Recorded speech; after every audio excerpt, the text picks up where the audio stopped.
ओम अज्ञानतिमिरन्धस्य ज्ञानञ्जनशलाखया चक्षुरुन्मिलितं येन तस्मै श्रीगुरुवे नमः। नमो ओम विष्णुपादाय कृष्णप्रेष्ठाय भूतले श्रीमते भक्तिवेदान्तस्वामिन् इति नामिने। नमस्ते सरस्वते देवे गौरवाणी प्रचारिणे निर्विशेषशून्यवादी पाश्चात्यदेशतारिणे। जय श्री कृष्ण चैतन्य प्रभु नित्यानंद श्री अद्वैत गदाधर श्रीवासदि गौर भक्त वृंदा। हरे कृष्णा कृष्ण कृष्णा हरे हरे, हरे राम राम राम हरे हरे। हरे कृष्णा। तो सुदामा ब्राह्मण अब द्वारका नगरी पहुंच गए हैं और वहां पर पहुंचने के पश्चात वो देखते हैं कि वहां पर 3 द्वार हैं जिसको पार करके उन्हें भगवान के महल में जाना है। तो उन्होंने देखा कि हर एक द्वार के पास में भगवान की सेनाएं हैं, लेकिन फिर भी क्योंकि भगवान ब्राह्मणों के हितैषी होते हैं, तो जो ब्राह्मण गण लोग थे उनके लिए आने जाने के लिए उनके लिए कोई परेशानी नहीं थी। वो खुले तरीके से भगवान के महल में आ जा सकते थे। तो सुदामा ब्राह्मण जो है अन्य ब्राह्मणों के साथ में भगवान के इन 3 द्वारों को पार करके उन्होंने देखा कि भगवान के 16,000 महल हैं। तो उन्होंने देखा कि जो एक भव्य महल है वहाँ पर उन्होंने प्रवेश किया। तो वहाँ पर प्रवेश करने के पश्चात साक्षात भगवान कृष्ण के उनको दर्शन वहाँ पर प्राप्त हुए। उन्होंने देखा कि भगवान कृष्ण जो है माता रुक्मिणी के पलंग के ऊपर बैठे हुए हैं। तो जैसे ही भगवान कृष्ण ने देखा कि उनके पुराने मित्र सुदामा उनके महल के अंदर में आए हैं, भगवान तुरंत अपने पलंग से खड़े हो गए और भगवान स्वयं जाकर के उन्होंने जो है सुदामा ब्राह्मण का आलिंगन किया, उनको गले से लगा लिया। भगवान की वहाँ पर अनेकों दास थे, अनेकों दासियाँ थी, अन्य स्त्रियाँ भी वहाँ पर थी और सब ये देख कर के बिल्कुल आश्चर्यचकित थे कि ये ब्राह्मण जो इतना सरल सा था, भगवान कृष्ण जो स्वयं लक्ष्मीपति हैं, अपने भक्त को जो एक सरल सा इस प्रकार का ब्राह्मण था, इस प्रकार से भगवान उनका आलिंगन कर रहे हैं। उसके बाद बड़े ही आदर के साथ में भगवान कृष्ण ने सुदामा को अपने पलंग पर बिठाया, जहां पर भगवान स्वयं बैठते थे उस जगह पर भगवान ने बिठाया और तुरंत जो है उनके पांव को जो है पवित्र जल से उन्होंने धोया। और जिस प्रकार से एक आम व्यक्ति, कोई श्रेष्ठ व्यक्ति, कोई गुरुजन जब हमारे घर में आते हैं, भगवान का शुद्ध भक्त जब हमारे घर के अंदर में आता है, तो हम उनके चरण कमल धोते हैं और उसके बाद में चरणामृत के रूप में अपने सर के ऊपर उनके जो है उस चरणामृत को अपने सर पर लगाते हैं। भगवान ने भी इसी प्रकार से उस धोए हुए पानी के द्वारा उसको अपने सर के ऊपर भगवान ने धारण किया। भगवान ये समझाना चाहते थे किस प्रकार से एक श्रेष्ठ व्यक्ति, भगवान के शुद्ध भक्त, उनका आदर सत्कार हमें किस प्रकार से करना चाहिए। तो ये देख करके भी जो है, जो वहाँ पर सारी स्त्रियाँ थी, अत्यंत आश्चर्यचकित थी। भगवान ने पहले जाकर के आलिंगन किया, अपने ही बिस्तर के ऊपर उनको बिठाया। बाद में भगवान जो है अपने हाथों से उनके चरण कमलों को धोते हैं और धोने के पश्चात चरणामृत स्वरूप जो अपने सर के ऊपर उसे लगाते हैं। उसके बाद में माता रुक्मिणी ने स्वयं चामर लेकर के जो है सुदामा ब्राह्मण को जो है चामर ढुलाना, हिलाना, उन्होंने जो है उस चामर सेवा उन्होंने प्रारंभ की। तो ये देख करके भी जो है सारी स्त्रियां अत्यंत आश्चर्यचकित थी। वो सोच में पड़ गई कि ये ऐसा कौन सा व्यक्ति है, इसके अंदर में क्या महान गुण है। तो उनको ये तो समझ में आ गया कि ये कोई आम व्यक्ति नहीं है, ये बड़ा ही विशेष व्यक्ति है। और इसने किस प्रकार के पुण्य कार्य अपने जीवन के अंदर में किए होंगे कि भगवान के द्वारा स्वयं हम सब जो है भगवान की सेवा करते हैं और यहाँ पर भगवान जो है उनकी सेवा इस प्रकार से कर रहे हैं। किस प्रकार का पुण्य कर्म जो है इस ब्राह्मण ने अपने जीवन में किया होगा, ये सोच करके बड़े आश्चर्यचकित थे। बाद में कृष्ण भगवान ने जो है बड़े ही प्रेम के साथ में उन्हें फूल फल सब प्रदान किए, भोजन जो है उन्हें प्रदान किया और पूर्ण रूप से जो है इस प्रकार से जब उनकी थकान मिट गई, उन्होंने भोजन अर्जित कर लिया, तब भगवान कृष्ण जो है उनके साथ में हाथ पकड़ करके सुदामा ब्राह्मण के साथ में भगवान जो है अब बड़ी सुंदर वार्तालाप उसके साथ में करते हैं। भगवान कहते, सुदामा क्या तुम्हें याद है हम दोनों जब गुरुकुल में एक साथ में थे तो उस समय में हमने अपने गुरुजन के द्वारा जो है विद्या प्राप्त की थी और मैं जानता हूँ मैंने तुम्हें बचपन से देखा है। जब तुम गुरुकुल में थे तुम इसी प्रकार के थे, तुम्हें इन भौतिक चीज़ों के अंदर में, भौतिक इंद्रिय तृप्तियों में, सुखों में तुम्हारी कोई आसक्ति नहीं थी। बचपन से ही तुम जो है अपनी इंद्रियों को हमेशा काबू में रखते थे। तो मैं अत्यंत प्रसन्न हूँ, मैं जानता हूँ कि तुम जो हो मेरा भक्त जो है इस भौतिक संसार में अनेकों प्रकार से धन दौलत जो है जमा नहीं करना चाहता है। तुम बिल्कुल इन सब चीज़ों से निरासक्त हो, इसलिए तुम मुझे अत्यंत प्रिय हो। लेकिन मुझे ये भी ज्ञात है कि मेरे अन्य जो भक्त होते हैं वो भी इसी प्रकार से निरासक्त हैं, वो भी गृहस्थ जीवन में क्यों ना हो। जैसे अगर हम उदाहरण के तौर पर देख सकते हैं, पांडव जो है वो भी भगवान को अत्यंत प्रिय है।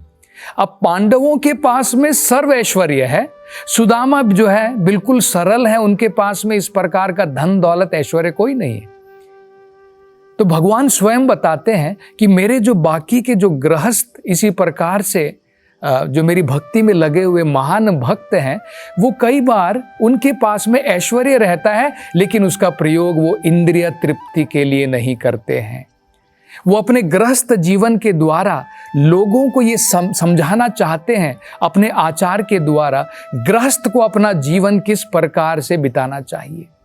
धन दौलत संपत्ति अगर भगवान ने अपने कर्म के द्वारा हमें जो है प्राप्त हुई है या भगवान की कृपा के द्वारा जो हमें प्राप्त हुई है, उसका प्रयोग जो है हमें दान पुण्य करने के लिए करना चाहिए। बैंक में जमा करके जो है उसका उस प्रकार से जब हम इस संसार को छोड़ करके चले जाएंगे कुछ नहीं धरा रह जाएगा। जितना हम दान पुण्य इस भौतिक संसार के अंदर में करेंगे, श्रेष्ठ दान अगर हम करते हैं, वो हमारा परमानेंट अकाउंट होता है। अन्यथा इस भौतिक संसार में कोई अकाउंट हमारा परमानेंट नहीं है, सब चला जाने वाला है। भगवान भगवद गीता में कहते हैं, स्वल्पम अपि अस्य धर्मस्य। भगवान की भक्ति में हम थोड़ा भी कार्य करते हैं वो हमारा परमानेंट बैंक अकाउंट है। अन्यथा इस भौतिक संसार में सब अस्थायी है, सब टेम्परेरी है। तो भगवान कहते हैं मेरे ऐसे भक्त भी हैं जो गृहस्थ जीवन में है, जिनके पास में धन दौलत है लेकिन वो भी निरासक्त हैं। वो भी उस धन दौलत ऐश्वर्य का प्रयोग अपने इंद्रिय तृप्ति के लिए नहीं करते हैं। दान पुण्य करके गृहस्थ जीवन हमें कैसे चलाना चाहिए, भगवान की भक्ति कैसे करनी चाहिए, वो दिखाने के लिए करते हैं। और आगे वो कहते हैं, सुदामा वो दिन तुम्हें याद है जब हम दोनों मिलकर के साथ में अपने गुरुकुल में गुरु के आश्रम में रहते थे। क्योंकि जो भी आज हमें विद्या प्राप्त हुई है वो सब विद्या जो है हमने अपने जो बचपन में अपने गुरुकुल में सीखी थी, वही विद्या हमें आज वो है प्राप्त हुई है। ये भी बड़ा महत्वपूर्ण जो भगवान बता रहे हैं, क्योंकि विद्या जो है बचपन से प्राप्त की जाती है। कई बार आपने सुना होगा लोग कहते हैं कि स्वामी जी, प्रभु जी, ये क्या आपने जो है इतनी छोटी उम्र में जो है भगवान की भक्ति कर रहे हैं, जब बूढ़े हो जाएंगे तब देख लेंगे। लेकिन बुढ़ापे के समय में हम कहाँ ज्ञान अर्जित कर सकते हैं? भगवान के बारे में अगर हम समझना चाहते हैं, अगर हम इस संसार में भी देखते हैं, अगर हम कुछ ज्ञान प्राप्त करना चाहते हैं तो बचपन से ही हम जो है स्कूल में जाते हैं। बुढ़ापे में कौन जाता है स्कूल को? इसी प्रकार से आध्यात्मिक ज्ञान की प्राप्ति गुरुकुल में भगवान बता रहे हैं कि किस प्रकार से उन्होंने प्राप्ति की। तब भगवान कहते हैं, बताते हैं उनको कि सबसे पहला गुरु जो होता है हमारे पिताजी होते हैं, माता पिता होते हैं, क्योंकि उनके द्वारा हमें इस देह की प्राप्ति होती है और उनके हम इस प्रकार से ऋणी हो जाते हैं, क्योंकि इस देह की प्राप्ति हमारे माता पिता के द्वारा होती है। उसके बाद भगवान कहते हैं अगला गुरु जो हमारा होता है वो अत्यंत हमारे जीवन के अंदर में श्रेष्ठ है, जो हमें दिव्य ज्ञान प्रदान करता है और जो हमारे पाप कर्मों को नष्ट कर देता है। देखिए कितना सुंदर ये जो शब्द है, इसे कहते हैं दीक्षा। दी का मतलब होता है दिव्य ज्ञान, अक्षा उसका मतलब होता है शिपति, मतलब जिन गुरु के द्वारा दीक्षित होने के पश्चात हमें दिव्य ज्ञान की प्राप्ति होती है और जब हमारे पाप कर्म जो इस भौतिक संसार से वो हमारे पाप कर्म को धो डालते हैं, उसे दीक्षा कहा जाता है। तो वो केवल हमें प्रामाणिक गुरु के द्वारा मात्र प्राप्त करनी चाहिए, जो भगवान की परंपरा में है, जो भगवान के श्रेष्ठ भक्त हैं, उनसे हमें जो है दीक्षा की प्राप्ति करनी चाहिए। तो भगवान सुदामा ब्राह्मण को कहते हैं कि हमारे दीक्षा गुरु एक ही होने चाहिए, शिक्षा गुरु अनेक हो सकते हैं। शिक्षा गुरु का मतलब होता है जो हमें आध्यात्मिक शिक्षाएं देते हैं, उन्हें शिक्षा गुरु कहा जाता है।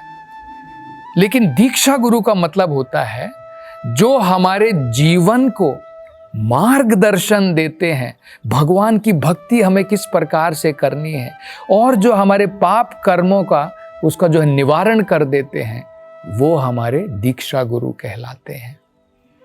तो दोनों ही भगवान कहते हैं कि दोनों जो हैं पूजनीय हैं, चाहे वो शिक्षा गुरु हो चाहे वो दीक्षा गुरु हो, क्योंकि दोनों ही मेरे प्रतिनिधि होते हैं। आगे भगवान सुदामा जी से कहते हैं, हे सुदामा, मैं परमात्मा के रूप में हर एक के हृदय के अंदर में विराजमान हूं और परमात्मा के रूप में मेरा ये आदेश है, सारी मानव जाति को ये आदेश है कि पूरे मानव जाति को 4 वर्णों में और 4 आश्रमों में विभाजित करना चाहिए। तो हमें तो पता है 4 वर्ण कौन से होते हैं, ब्राह्मण, क्षत्रिय, वैश्य, शूद्र। ये जो है कर्म और गुण के द्वारा विभाजित है। किसी व्यक्ति के अंदर में गुण होते हैं ब्राह्मण के, जो लोगों को जो वेदों की शिक्षा को अर्जित कर सकता है और लोगों को प्रदान कर सकता है, लोगों को दिशा दिखा सकता है, आध्यात्मिक मार्ग प्रदर्शित कर सकता है, वो ब्राह्मण कहलाता है। दूसरा होता है क्षत्रिय, जो धर्म की स्थापना के लिए कार्य करता है, जैसे भगवान करते हैं परित्रणाय साधुना विनाशाय च दुष्कृताम, ये क्षत्रिय का कार्य होता है। और वैश्य का कार्य क्या होता है, समाज के अंदर में जो भी जरूरतें हैं उन जरूरतों को पूर्ण करना। और शूद्र कौन होता है, जो अपने परिश्रम के द्वारा अन्य सभी वर्गों का सहायक, वो एक प्रकार से सहायक होता है, उसे जो है शूद्र कहते हैं। तो ये 4 प्रकार के वर्ण होते हैं, ये सब गुणों और कर्म के द्वारा है। इसी प्रकार से भगवान कहते हैं 4 आश्रम होते हैं। जैसे भगवान जो है सुदामा ब्राह्मण को ये याद दिला रहे हैं कि हम बचपन में जो है, चाहे हम क्षत्रिय के पुत्र हो चाहे ब्राह्मण के पुत्र हो, हम गुरुकुल में गए थे। गुरुकुल में सबसे पहले 25 साल तक जो है ब्रह्मचार्य का पालन किया जाता है।